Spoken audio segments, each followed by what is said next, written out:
Hey YouTube, how's it going? Kevin Cleary here with a knife video for you. And today I want to offer you something a little bit different.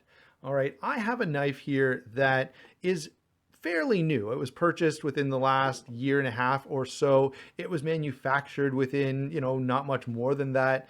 And yet this is a knife that has history that goes back thousands of years. In fact, they have found simple folding knives. Now, it didn't have the lock, okay, but they have found simple folding knives with bone or wood handles and a metal blade dating all the way back to 500 BC, perhaps 600. There's a little bit of debate about that. But the point is that something like this has been around for a really, really long time. And now we have things like this, okay, or like this, that have all kinds of modern innovations and modern mechanisms that essentially are designed to do the same thing as this knife that has been around in some way, shape, or form for 2,500 years. Now, I'm not going to be able to talk about the whole 2,500 years, but I would like to share with you in this video some of the history, some of the significant events that have contributed to the modern perception of knives, the popularity of knives, and even the modern design and implementation of knives. Now, I'm going to focus primarily on folders, and the last half of this video for sure will be sort of the development of the modern folder. But I do want to think a little more deeply about history as well. And so we're going to start all the way back in Roman times, where they have found examples of friction folders on various Roman archaeological dig sites, indicating that, we're not the first group of people who have felt like having a folding knife in your pocket on your person at all times was a good, wise thing to do. And that idea became way, way, way more popular with the Industrial Revolution, when you started seeing knives like this, and of course, maybe even more commonly like this. And it's really, it's funny that we talk about traditional folders, and that's what we think about, something like this or maybe like this. These only date back to the Industrial Revolution. Before that, there wasn't, I don't know about you, but I think of traditional as older than a couple of hundred years, but in fact, it's not. It wasn't until things could be mass produced, and once you think about it, it makes sense, but it wasn't until things could be mass produced that everyone could start carrying a folding knife. And so what I would like to do now is take a few minutes of thinking about some of the significant knives in history, how they've contributed, and then eventually we'll get to a discussion of the various designers and the ideas and the inventions that have led us from things like this all the way to things like this. This, by the way, is a zero tolerance 0462. Here we have a case sodbuster. Here we have an open L number 8, and this is a charade, and I'm not sure what charade model it is, but someone can comment with it down in the comments below. Now, the other thing is, I would like to hear your guys' input on this video. Knife history is something we all share, and I think it's something that we can all contribute to. So I would love to hear your stories, your comments, and your additions to this video that you feel like are significant. So I'm going to talk about some of the significant knives from history, and I would love to have you guys do the same thing, because there's no way I can cover all of it. So first, let's start off with the idea of a knife as a weapon, and that's because the great wars, World War I and World War II, have a whole lot to do with the impression of and understanding of knives that we currently find ourselves with, and I mean Vietnam as well. But back in those times in World War I, they had an M1917 and an M1918 trench knife. Ultimately, those knives, as well as a great deal of research, led to the Mark I trench knife, which is very well loved and very well known. Closely associated with that would be the Fairbairn-Sykes fighting knife, which again is a well-known knife, but also a well-known name. I believe Gerber still produces. Now, I could be wrong about this. Maybe they stopped producing it a few years ago, but up to even just a few years ago, Applegate Fairbairn was still a popular Gerber folding knife. Another knife I want to bring up along these lines, and that's because not only is it militarily significant and historically significant, but it's also very popular even today, and that, of course, is the kukri. This is, of course, a Nepalese knife, and you can still buy kukris made in Nepal today, and you can buy the same ones that the average citizen carries around, or you can buy the ones that were made famous by the Gurkhas, who essentially became a Gurkha, the Royal Gurkha Rifles, which was which was part of the British Army, and they're notoriously well known for their military prowess. And in fact, there's a really famous story about a Gurkha, a retired Gurkha, who had nothing but his kukri, and the train that he was riding was, well, I was going to say was robbed, but really it was attempted to be robbed. And this Gurkha, all by himself with his kukri, waylaid 30 men and stopped the train from being robbed. And I think, you know, stories like that are part of why the kukri is so well known.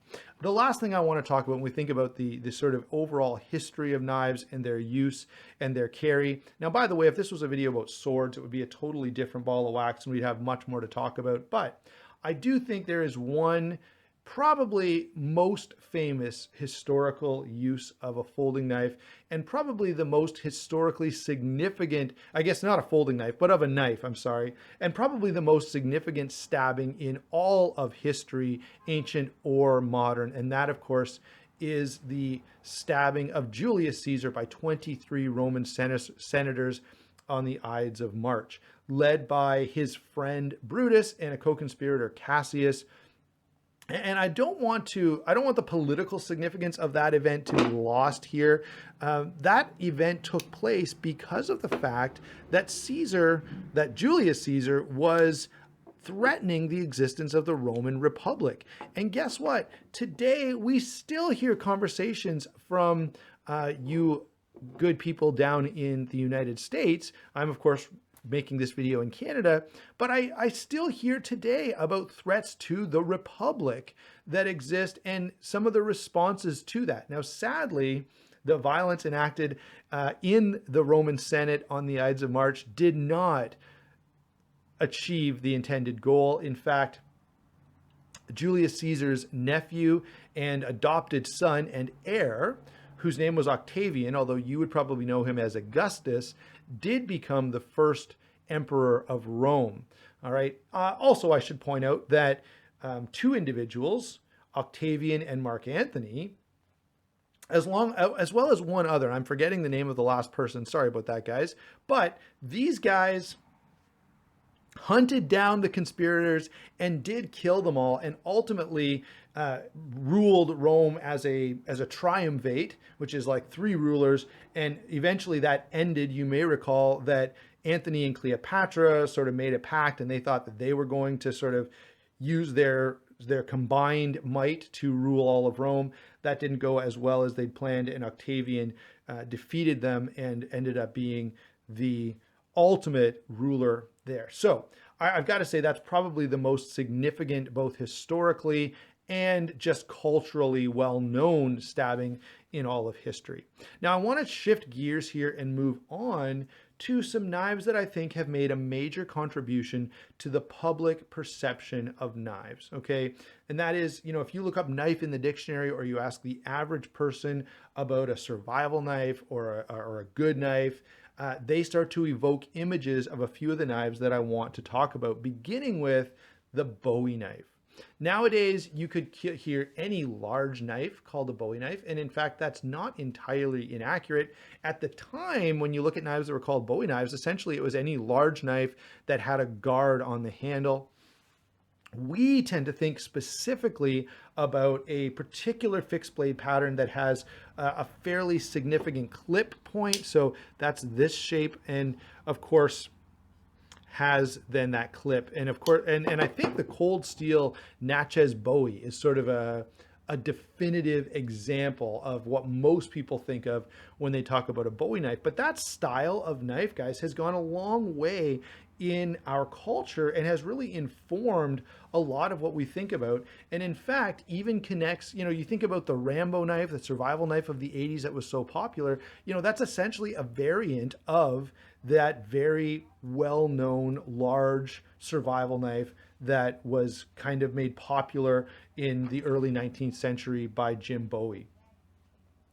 So that's, I think, very significant. Think about the Buck 119, which is probably the most popular Buck fixed blade, and even the Buck 110 in its styling, I think are borrowing at least a little from the Bowie knife. So all of that, I think, all of those knives that need to sort of be what would you say, need to consider that there's some homage to be paid to that original frontier survival knife. And of course, even our love of survival knives these days has some connection to that. The other knife that I think is highly influential, and the one that, I can remember thinking of as an army knife when I was a kid, has got to be the Kabar Usmc. This goes all the way back to 1943. And is a widely popular knife, and is still a very popular knife. You can go, on Amazon or eBay today and buy a Kabar Usmc, and many people who don't know anything about knives will buy that knife because of just its iconic status as sort of the definitive survival tactical fixed blade. All right. And so I think, in all fairness, we really ought to include that in our discussion. The next knife that I want to talk about is, again, one that is so iconic that it's actually become sort of genre defining.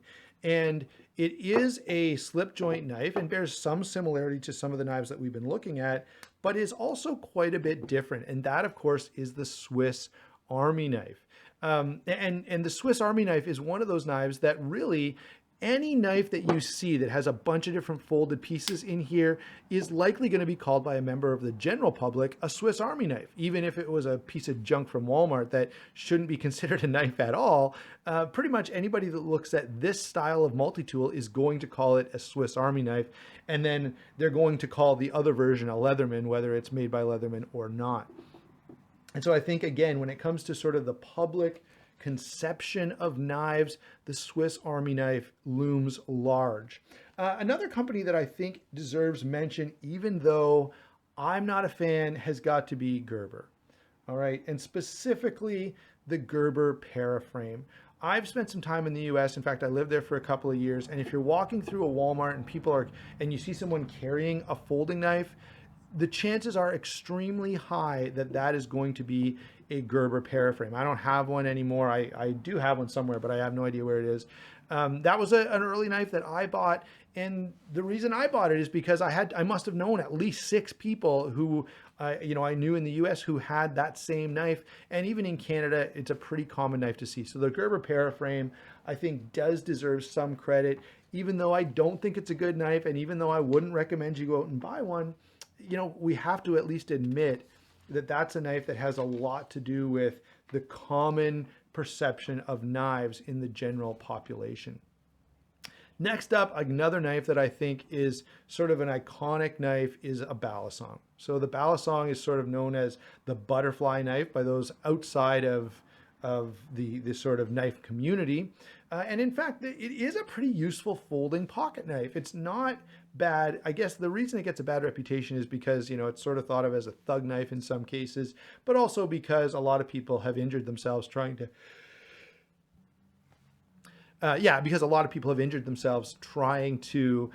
play with that knife and figure out how to flip, which is something that I have the good sense to avoid. I do not do any kind of balisong flipping. 1, it's illegal in Canada, but 2, I value my fingers and value my blood staying inside my body to the greatest extent possible.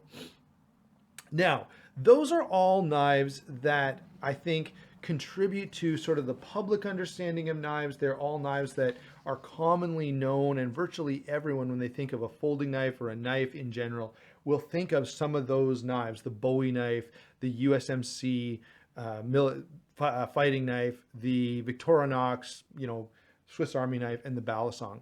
Now I'd like to move on. I'd like to really shift gears and start talking about how we got to the place that we're at today. All right. I am a knife enthusiast. I have tons of knives that I love, that I enjoy.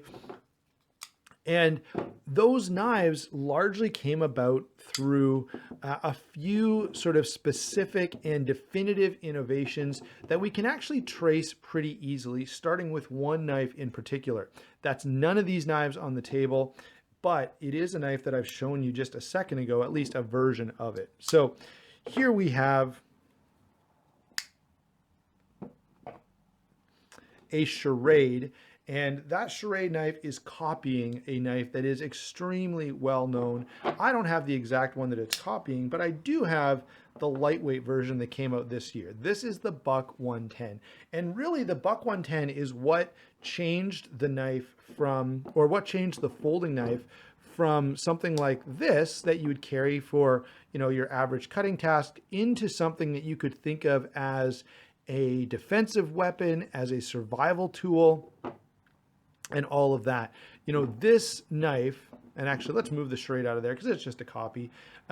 This knife is really the transition, if you will, the starting point that eventually leads us to, you know, this, to where we are today with this zero tolerance 0462.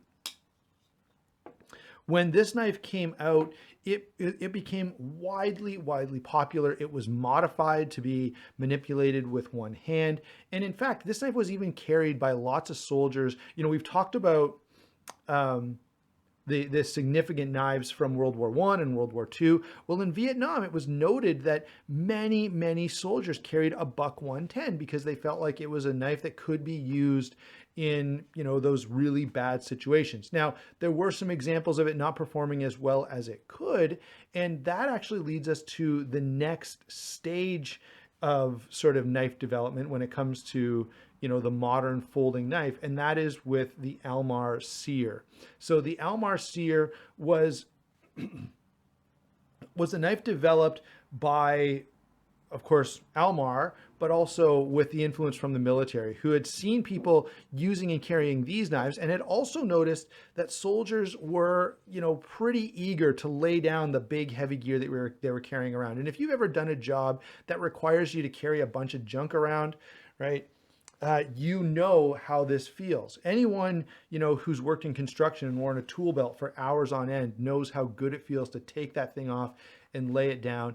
And you'll see guys who, you know, are experienced construction workers, they'll take their tool belt off and take a break from having that weight on them as quickly as they can. And guess what? Soldiers did the same thing. And so it was perceived that there was a need for a folding knife that was a little tougher and a little more heavy duty than what the Buck 110 could offer.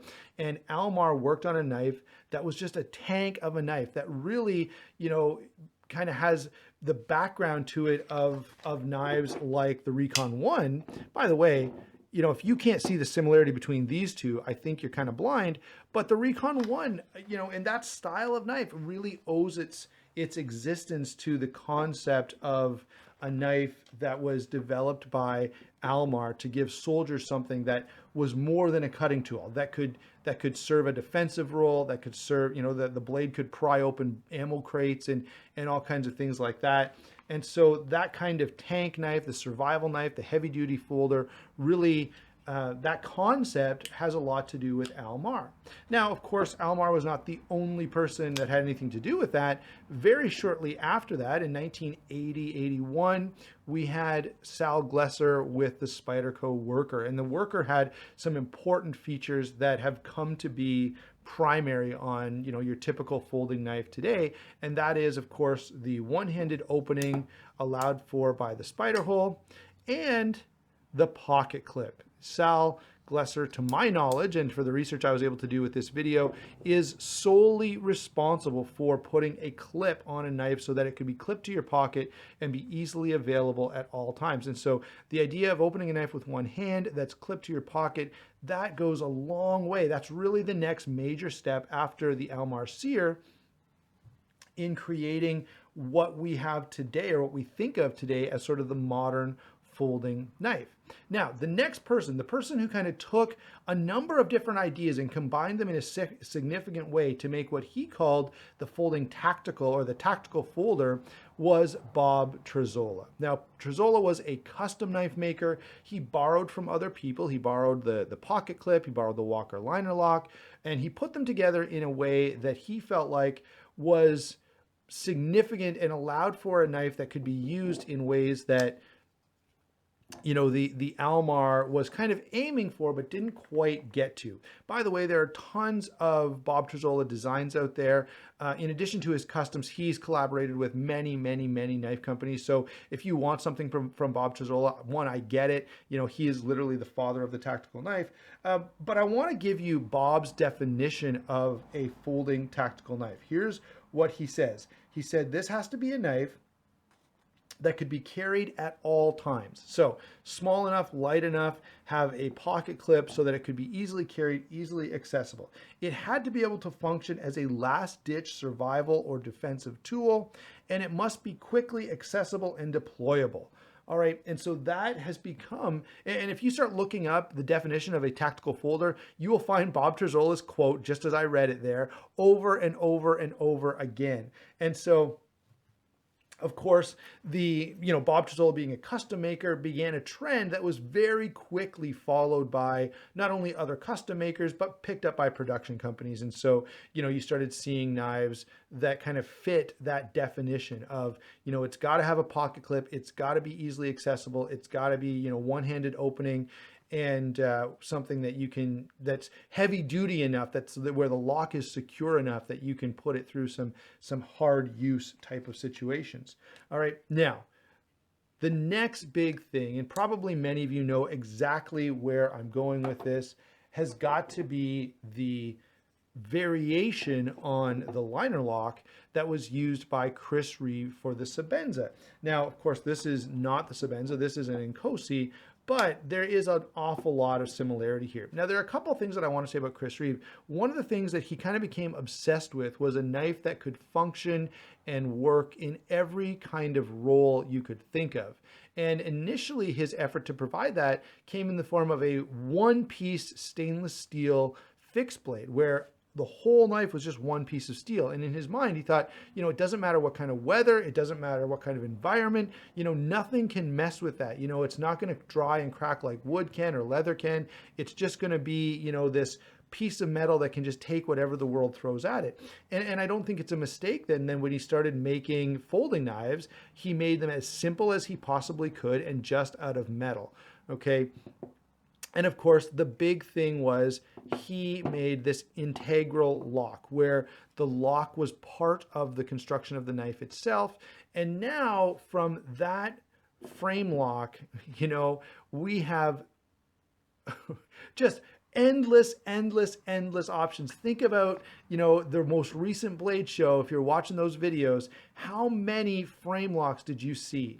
And so this fairly simple idea, which is just sort of the next step in the progression from the Walker liner lock, has had a huge fallout, a huge impact on the knife industry in general. And then, of course, there's one more major innovation that we have to touch on, and that is the Carson Flipper Tab. All right, and I have tons of examples. All right, so let's just start getting the Flipper Tab out here. So Flipper Tab, Flipper Tab, Flipper Tab, Flipper Tab. Here's another one. And we could keep going, right? Like I could just keep on pulling out knives and we could keep on giving examples. But the Kit Carson M16 built by CRKT is sort of the knife that single-handedly popularized the Flipper Tab. And it's probably still one of CRKT's most commonly used knives, or most commonly purchased knives, okay? It's just a wildly popular knife. And this was a knife that, there's often been this military connection. We've made that connection a number of times through this video. Well, M16s were shipped by the crate to military personnel, all right? And so there's a reason that knife is so popular. And there's a reason that the Flipper Tab is so popular. It's an extremely quick, reliable, and easy way to deploy a knife. And by the way, let me say, you know, you can still go out and find, and I'll put Amazon links down below, you can still go out and find Carson's M16. I'm going to specifically link to the most current version, which is in Sandvik 12C27 steel, and it's designed with a stainless steel frame lock. So now we kind of have the marriage of the Chris Reeve integral lock, okay, over here, with the original Carson Flipper Tab. And that, I think, is pretty significant. Okay, so those were the innovations that really got us to the place that we currently find ourselves in, with all of the cool stuff and materials and all of that we get to enjoy in all kinds of variations. So listen, guys, this video brings together two things that I really, really like: history and knives, okay? And I know some of it may have been a little dry and a little boring, and sometimes history is that way, but I want to thank you for sticking around. I want to thank you for watching my fairly long-winded outline of knife history. And I want to remind you that I did not try, okay? I know full well that this is not like the definitive list of every significant knife in history. That would be a much, much longer video, all right? I tried to make this as short and sweet as I possibly could. But there's a couple of things that I hope you can take from this. I hope this video gives you some small inkling of how critical it is to know something of the past.